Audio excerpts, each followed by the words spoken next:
Question note करो चलो। The impedance value of generator is 0.2 per unit on the base value of 11 kV 50 MVA. The impedance value of base value 22 kV and 150 MVA is। प्रश्न question दिख रहा है? Clear है question?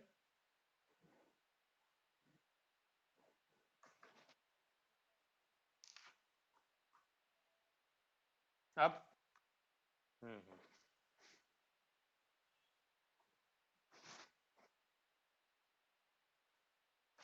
तो देखो इसमें हमको कैसे सॉल्व करेंगे इसको।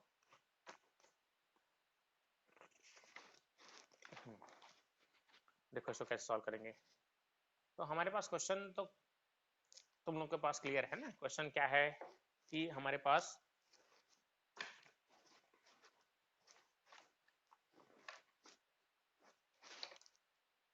हाँ, इसमें हमको गिवन डाटा, देखो गिवन डाटा क्या दिया है, गिवन डाटा। हाँ, तो क्या क्या चीजें दिया हुआ है इसमें हमको। सबसे पहले जो पर यूनिट वैल्यू है, पर यूनिट किसका, एक्स पर यूनिट 0.2 दिया हुआ है। कौन से बेस में दिया हुआ है, 11 केवी बेस में दिया हुआ है और 50 एमवीए बेस में दिया हुआ है। अब क्वेश्चन हमसे पूछ रहा है तो इम्पीडेंस वैल्यू हमको x2 निकालना है, नया बेस में निकालना है। तब जब हमारा VB2 नया बेस वैल्यू 22 kV है और नया S एक 150 MVA है। ये क्वेश्चन क्लियर हुआ? कल बताया था, ठीक है। चलो देखो, तो यहां से मैं तुमको बताया था Z new equal to Z old into V, कल क्या बताया था? हुँ? हाँ, तो V old by V new का स्क्वायर इंटू S न्यू बटे S ओल्ड। ये फार्मूला था। ये वन को ओल्ड मानो और टू को न्यू मानो, तब कंफ्यूजन नहीं हो। तो देखो यहाँ पर जेड हमारे पास पुराना कितना दिया हुआ है, देखो क्वेश्चन में 0.2 दिया हुआ है, तो ये हो जाएगा हमारा 0.2 इंटू वी ओल्ड कितना दिया हुआ है हमारे पास, वी ओल्ड कितना था 11, तो यहाँ लिख दो 11, 11 हो जाएगा। वी न्यू कितना है हमारे पास 22, तो यहाँ लिख दो 22। इसका क्या करना है, हमको स्क्वायर करना है, गुणा एस ओल्ड, देखो कितना एस न्यू कितना है 150, तो यहाँ लिख दो 150 बटे एस ओल्ड कितना है 50, तो यहाँ लिख दो 50। तो एक जीरो से एक जीरो, 5 1 जा 5 3 जा, है ना। तो ये कितना हो जाएगा तुम्हारा 0.2 इंटू ये 1 जा 2 जा 1/2 का स्क्वायर मतलब 1/4 गुणा और ये 3, तो ये कितना हो गया 0.75, है ना। 0.2 गुणा 0.75, 3/4 को 0.75, और ये बराबर हो गया 1 पॉइंट कितना 5 के। तो तुम्हारा नया वैल्यू कितना आ जाएगा, हाँ?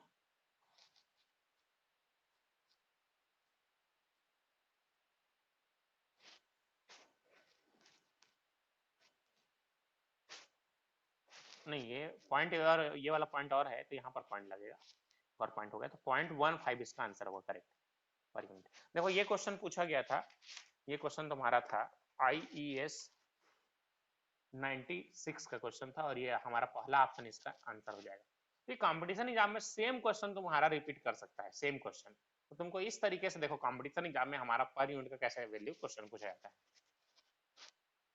ठीक है, आगे समझ में। तो इस तरीके से हमको बनाना है। आगे देखते हैं अब देखो इधर ध्यान से, अब ये क्वेश्चन दिया हुआ है, ये क्वेश्चन देखो ध्यान से। The per unit impedance of synchronous machine is 0.242 if the base voltage is increased by 1.1 times the per unit value will be, है ना। तो मैं कल तुम लोग को बताया था कि Z is inversely proportional to voltage का स्क्वायर, बताया था। अब देखो, पहले Z2 बाई Z1 करेंगे तो क्या हो जाएगा हमारा V1 बाई V2 का स्क्वायर। अब क्या बोल रहा है, voltage is increase by 1.1 times, मतलब इसको बढ़ा रहा हूं तो इसका मान जाहिर तौर से कम होगा।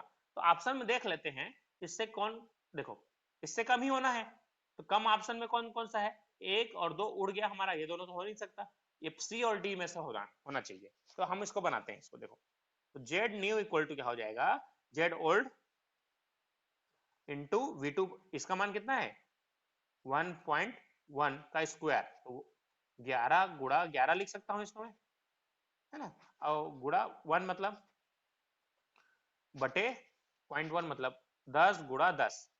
तो देखो जेड ओल्ड कितना था, 0.242 था, गुणा 100 हो जाएगा ये, डिवाइडेड बाई 11 गुणे 11। आप देखो 11 में 11 में कितना होता है 121, 121 दूनी 242, तो ये कितना हो जाएगा 0.200, इसका आंसर क्लियर हो गया। तो 0.200 कौन सा ऑप्शन में है, डी ऑप्शन में। ये आईईएस इंजीनियरिंग सर्विस पेपर 96 का क्वेश्चन है, इसका आंसर क्या हो जाएगा डी 200। तो इस तरीके से हमारा छोटा छोटा क्वेश्चन पूछा जाता है कॉम्पिटिशन एग्जाम में। क्लियर हो गया। Z is inversely proportional to voltage का स्क्वायर, तो Z two by Z one करेंगे तो V one by V two, इस तरीके से Z new equal to Z old, इसका मान कितना है 1.11 टाइम्स बोला है ना, तो 1.11 टाइम्स को, इसको 1.1 को क्या लिख सकता हूँ 11/10, 11/10, इस तरीके से हम इसको सॉल्व करेंगे तो 0.202 इसका आंसर होगा। तो यहाँ तक किसी को कोई तकलीफ है, इतना क्लियर है। हाँ चलो, तो ये तुम्हारा फाइनल क्वेश्चन, जैसे जेड बेस चेंज, अगर क्वेश्चन पूछा गया बेस चेंज कैसे करते हैं, तो जेड न्यू पर यूनिट बराबर क्या लिखोगे, जेड ओल्ड गुड़ा वी ओल्ड बटे वी न्यू का स्क्वायर इंटू एस न्यू बटे एस ओल्ड। तो ये फार्मूला तुम्हारा रामबाण इलाज है यहाँ से। और इसका मैं फाइनल कंक्लूजन तुम लोग को बता देता हूँ, Z is inversely proportional to voltage square and Z is proportional to S. अगर किसी क्वेश्चन में बोलता है कि मैं 10% बढ़ा रहा हूं किसको, पावर को, इसको 10% बढ़ाएंगे तो ये भी 10% बढ़ जाएगा, अगर इसको 10% कम कर रहे हैं तो ये भी 10% कम होगा, अगर इसको 10% बढ़ाएंगे तो ये वैल्यू कम होगा, अगर इसको कम करेंगे तो ये वैल्यू बढ़ेगा, अगर इसको बढ़ा रहे हैं तो ये वैल्यू कम होगा, अगर इसको कम कर रहे हैं तो ये वाला वैल्यू बढ़ेगा। तो तुमको ये चीजें क्लियर होनी चाहिए। तो ये है तुम्हारा बेस चेंज फार्मूला। क्लियर हो यहां तक। अब देखते हैं आगे, है ना। देखो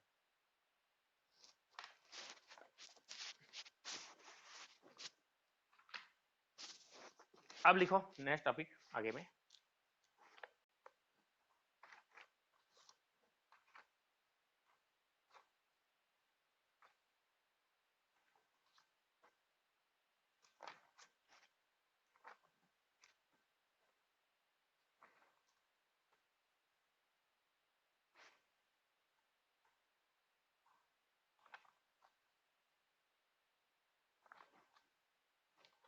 ये लिखो टॉपिक का नाम,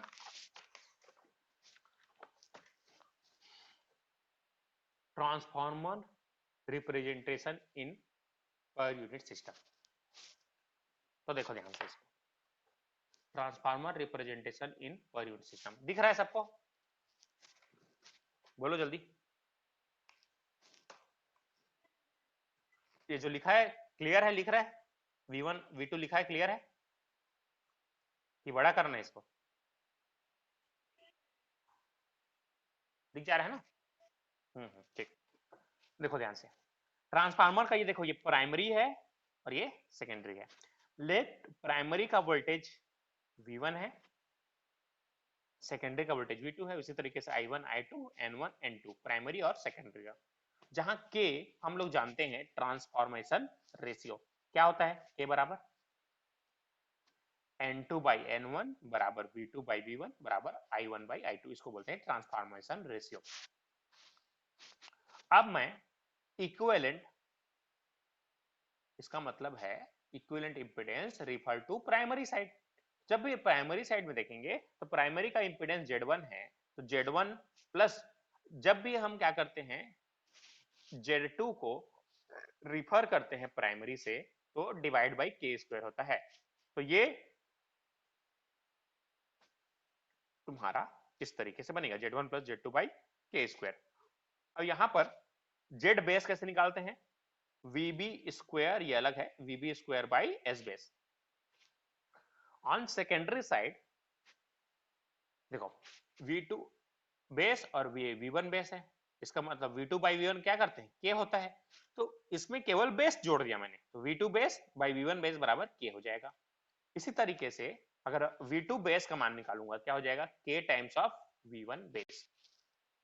अब देखो इधर इसी तरीके से I1 base, I1 by I2 equal to क्या होता है, तो बेस बेस जोड़ दिया, कुछ नहीं है बस, तो I2 बेस बराबर I1 base by divide by K। और S क्या है, S होता है पावर, तो पावर इक्वल टू क्या होता है, वोल्टेज गुणा करंट। तो सेकेंडरी का पावर है इसलिए V2 I2, और यहां पर बेस लिखा हुआ है इसलिए दोनों साइड में मैंने क्या जोड़ दिया, बेस। तो V2 बेस अभी निकाले हैं, क्या होता है K टाइम्स ऑफ V1, तो K times of V1 base. और इसी तरीके से I1 बेस बराबर I1 I2 बराबर I1 बाई K, तो ये K और ये K कैंसिल हो जाएगा, तो I1 और I2 बराबर क्या हो जाएगा, V1 और I1 मिलके क्या बन जाएगा हमारा S। तो S2 base is equal to किसका आ जाएगा, S1 बेस के। तो ट्रांसफार्मर में प्राइमरी साइड और सेकेंडरी साइड का बेस अलग अलग लेने की जरूरत नहीं है, दोनों का बेस सेम होता है। पावर ट्रांसफार्मर, तुम लोग एक और चीज पढ़ाया था मैं, कि transformer is a constant power and frequency machine device, इसलिए प्राइमरी और सेकेंडरी में यहाँ का पावर सेम होता है। एक बार फिर से देखो, यहाँ पर सेकेंडरी साइड में V2 बाई V1 करेंगे तो क्या होता है ना, देखो ध्यान से,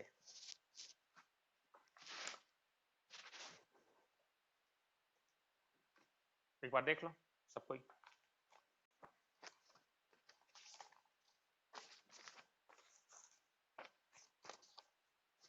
ये ऐसे मैंने क्या किया, देखो ये ट्रांसफार्मर है, ये Z1 था, इसका Z2 था। अब इसको अगर मैं रिफर टू प्राइमरी करूंगा, रिफर टू प्राइमरी, तो रिफर टू प्राइमरी करेंगे तो Z01 बराबर होगा Z1 plus Z2 divided by K square. यहां तक क्लियर, ये होता है ना इक्वेशन नंबर 1 मानते हैं। अब मान लेता हूं V1 I1 Z1 और S1 ये प्राइमरी के पावर है ना, प्राइमरी साइड के पैरामीटर है। इसी तरीके से V2 I2 Z2 और S2 ये सेकेंडरी के पैरामीटर है। तो यदि मेरे को निकालना है voltage per unit of primary, क्या करूंगा मैं, V1 बाई V बेस 1 करूंगा। उसी तरीके से अगर V2 पर यूनिट निकालना है तो V2 बाई V2 बेस करना पड़ेगा। और यदि मेरे को V2 बाई V1 बराबर क्या जानता हूं मैं, ये होता है ट्रांसफॉर्मेशन रेशियो। इसी तरीके से बराबर I1 बाई I2 भी होता है। ठीक है, मैंने इसमें केवल बेस क्वांटिटी ऐड कर दिया, तो V2 base is equal to क्या हो जाएगा, V1 बेस इंटू K। उसी तरीके से I2 base is equal to क्या हो जाएगा, I1 डिवाइडेड बाई K। यहां तक क्लियर है। अब यहां तक, इसके बाद देखते हैं आगे। अब S2 बराबर क्या होगा, V2 इंटू I2, ये होगा। अब यहां पर अगर बेस जोड़ दिया मैं, यहां पर बेस, यहां पर बेस, तो V2 बराबर अभी निकाले थे क्या था,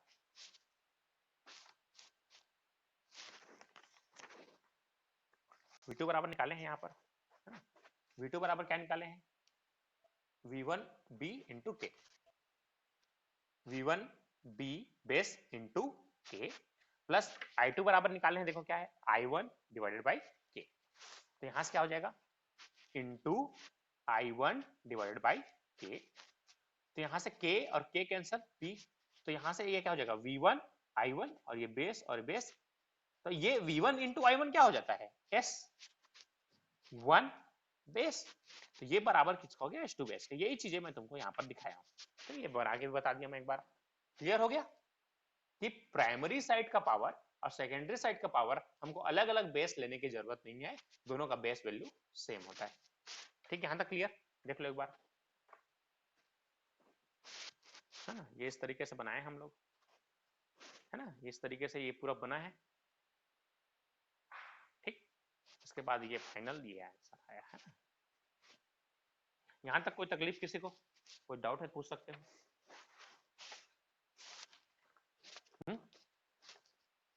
कोई डाउट?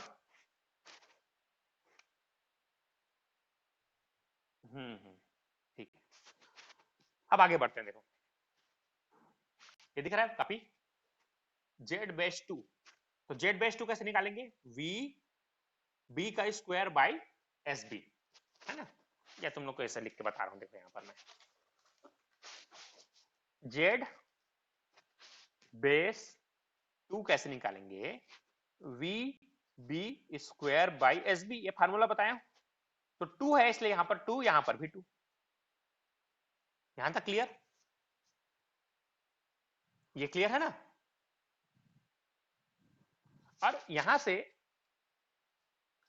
तुम लोग और देखे हो कि V2 बराबर क्या है V1 इंटू के। तो यहां से मैं क्या कर सकता हूं, ये आगे इसको रेफर कर रहा हूं, देखो।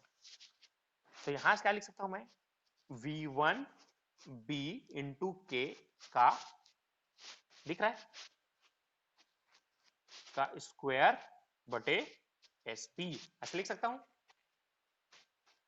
अब देखो V1 के का स्क्वायर यहां से बाहर निकल जाएगा तो के स्क्वायर, और ये हो जाएगा V1 B divided by S. क्या इसको थोड़ा और मॉडिफाई करके लिखता हूं K square into V B one का स्क्वायर बटे एस बी वन, ऐसा भी लिख सकता हूं मैं, क्योंकि S B two equal to S B one अभी प्रूव किए हम लोग। ये जो होगा जेड बी टू। अब देखो V1 ये Z1 बेस बराबर क्या होता V1 वी बी वन का स्क्वायर बटे एस बी वन। तो यहां पर से मैं इसको ट्रांसफर कर सकता हूं ना, तो Z B two is equal to क्या हो जाएगा K square times Z B one. यहां तक क्लियर हुआ? यहां तक क्लियर है सबको?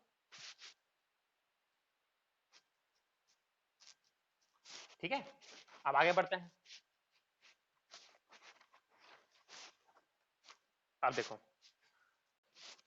जेड 02 रिफर टू सेकेंडरी करेंगे तो क्या होगा Z2 प्लस के स्क्वायर टाइम्स ऑफ Z1, ये होगा। वहां बताया था रिफर टू सेकेंडरी करते हैं तो मल्टीप्लाई बाय के स्क्वायर करते हैं। अब अगर मेरे को Z02 पर यूनिट चाहिए तो कैसे निकालूंगा मैं Z02 बटे जेड बेस, ऐसे निकालूंगा 2, निकालूंगा कि नहीं। तो Z02 का मान यहां से क्या हो गया Z2 प्लस के square times Z1 divided by ZB2। ZB2 का मान कितना है अभी निकाला हूं के स्क्वायर टाइम्स ZB1, तो के स्क्वायर टाइम्स ZB1। अब ये देखो Z02 प्लस के टाइम्स ऑफ Z1, अब के स्क्वायर को इसमें डिवाइड कर देते हैं, देखो नीचे में के स्क्वायर है तो Z2 बाई के स्क्वायर प्लस Z1 से के स्क्वायर कर दिया बट Z1 बटे ZB1। अब ये देखो ये जो चीजें हैं, ये चीज मैं इसके पहले क्या निकाला था, ये Z01, तो Z01 बराबर क्या था Z1 प्लस Z2 बाई के स्क्वायर। तो यहां पर क्या है देखो Z1 प्लस Z2 बाई के स्क्वायर, तो इसको क्या लिख सकता हूं मैं Z01 बटे ZB1, ये Z02 पर यूनिट है। अब देखो Z1, अगर मेरे को बराबर किससे होगा, जेड पर यूनिट 1 के। ये देखो इसको देखो केवल, जेड पर यूनिट 1 निकालना है तो क्या होगा, जेड 01 जेड बटे जेड बेस बराबर क्या होगा, जेड पर यूनिट 2। अब ये बराबर किसके है, जेड पर यूनिट 2 के। मतलब क्या हुआ, इसलिए क्या हो जाएगा यहाँ पर, Z per unit 2 is equal to Z per unit 1। तो ट्रांसफार्मर के केस में प्राइमरी और सेकेंडरी का पर यूनिट इंपीडेंस सेम होता है। ये बहुत ज्यादा इंपॉर्टेंट है, हर साल पूछता है 7 नंबर में, है ना। तो डिप्लोमा में ये बहुत इंपॉर्टेंट क्वेश्चन है, prove that transformer primary and secondary impedance is equal. तो यहाँ पर तुमको प्रूव करना है ऐसे, ठीक है। एक बार देखो शुरू से कहाँ से स्टार्ट किया था मैं, है ना। कहाँ से स्टार्ट किया था, मैंने लिया था एक ट्रांसफार्मर जिसका प्राइमरी Z1 है और इंपीडेंस इसका Z2 है। तो Z01 जब मैं रिफर टू प्राइमरी करता हूं तो Z1 प्लस Z2 बाई के स्क्वायर होता है। अब ये मान लेते हैं प्राइमरी साइड के पैरामीटर जो हैं Z1, I1, V1 और S1। उसी तरीके से सेकेंडरी साइड के पैरामीटर क्या है, ये है। तो Z पर यूनिट 1, V पर unit 1, V by V base करेंगे। अगर V2 बाई V1 इसी को मैं अगर बेस मान लेता हूं तो V2 बाई V1 करेंगे या V base by V base 2 करेंगे तो क्या होगा, ट्रांसफॉर्मेशन रेशियो। तो यहाँ से VB बराबर क्या हो जाएगा, V1B इंटू क्या हो जाएगा, I1 बराबर I1 बाई क्या हो जाएगा। अब S बराबर क्या होता है, V into I, base base जोड़ दिया केवल। तो 2 बराबर अभी निकाला हूं V इंटू K और इसको I बाई K से K कैंसल, तो ये तो प्राइमरी और सेकेंडरी का पावर भी सेम होता है बेस। ट्रांसफार्मर के केस में प्राइमरी साइड में जो बेस मानेंगे और सेकेंडरी साइड में बेस हमको मानने की जरूरत नहीं है, दोनों इक्वल होते हैं। अगर तुमको क्वेश्चन में पूछ रहा है कि प्राइमरी का बेस इतना है तो सेकेंडरी का बेस कितना होगा, तो सेम होगा वो। तो देख नेक्स्ट हम लोग आगे बढ़ते हैं। तो ZB2 इक्वल टू क्या होगा, VB by VB square by S base, base लगा दिया केवल, बस 2 लगा दिया। तो V अब V1 इंटू के अभी निकाला हूं स्क्वायर, तो ये K square times VB square by SB, VB square by SB क्या होता है, Z1। तो ZB2 इक्वल टू क्या हो जाएगा, K square times of ZB1। इसके बाद आगे अब हम रिफर टू सेकेंडरी करेंगे तो equivalent impedance refer to secondary Z2 plus K square times Z1। Z2 per unit बराबर क्या होगा, Z02 बाई ZB2। अब Z2 पर यूनिट अभी निकाला हूं क्या था, Z2 plus K square times Z1। तो यहां से और ZB2 क्या हो जाएगा, K स्क्वायर टाइम्स ZB1। अब K को डिवाइड करेंगे तो ये K और K कट जाएगा तो यहाँ पर कैंसिल हो गया, Z1 बस बचा, Z2 by K square ZB1। अब ये इसके बराबर अभी निकाले थे हम लोग क्या था, Z01 था। अब Z01 बाई ZB, Z बटे Z बेस बराबर क्या होता है, Z पर यूनिट 1 है इसलिए 1 1। तो ये बराबर किसके है, Z2 के। इसलिए ट्रांसफार्मर में प्राइमरी और सेकेंडरी का इंपीडेंस पर यूनिट इंपीडेंस हमेशा समान होता है और इसी से यहाँ पर ये प्रूफ हो गया, हेंस प्रूफ। ये क्वेश्चन बहुत बार आता है, क्वेश्चन है ना, तो कंपटीशन एग्जाम में पूछा जाता है, इसको ध्यान से देख लेंगे यहाँ।